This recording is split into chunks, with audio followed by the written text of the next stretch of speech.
पश्चिमी उत्तर प्रदेश के तिलवाड़ा, साकिन और सिनौली में खुदाई हुई तो भारत गौरवशाली महाभारत का नगर चमक उठा।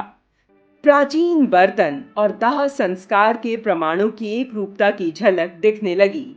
प्राचीन ग्रंथों की माने तो ये पूरा क्षेत्र कुरु वंश की राजधानी हस्तिनापुर में आता था। महाभारत से लेकर रामायण और वेद जैसे प्राचीन ग्रंथों में इसका उल्लेख भी है। बागपत के तिलवाड़ा साकिन गांव में उत्खनन से 4000 वर्ष पुराने रथ का पहिया मिला है, जो तांबे की परत से ढका है। तांबे की कटारें, तलवारें और औजार मिले हैं, जो 1900 से 1500 ईसा पूर्व के बताए जा रहे हैं। यहाँ से महज 10 किलोमीटर दूर है सिनौली गांव। यहाँ से भी तांबे की परत चढ़े 3 युद्ध रथ और अति दुर्लभ लकड़ी के ताबूत मिले हैं, जिनमें 8 मानव कंकाल रखे हैं। इसके अलावा युद्ध में इस्तेमाल होने वाले कवच, हेलमेट, तांबे की तलवारें, खंजर और सोने के बेशकीमती आभूषण मिले हैं। साल 2025 में भी यहाँ खुदाई हुई थी। तब करीब 116 मानव कंकाल, बड़ी संख्या में सोने के कंगन, मनके और सोने की मानव आकृतियां मिली थी। तिलवाड़ा, साकिन और सिनौली गांव में मिले मृत भांड और तांबे के बर्तनों की संरचना, नक्काशी और आकार एक जैसा है।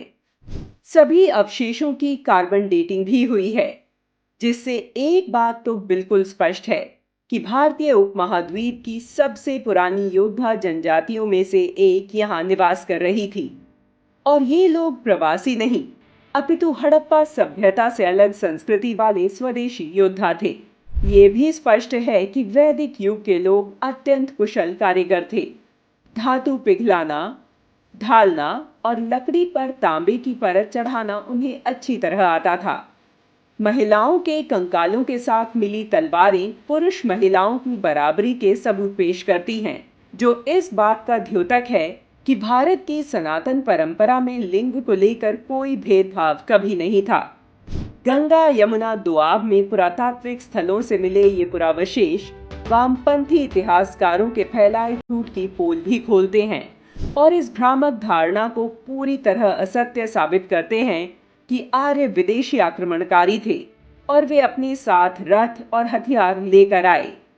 जमीन से निकले सनातनी सबूत आर्यों के भारतीय होने के सिद्धांत को साबित करते हैं। खुदाई में मिले ये सबूत चीख चीख कर कह रहे हैं कि भारत की सांस्कृतिक विरासत सामान्य बोध से अधिक पुरानी और गहरी है।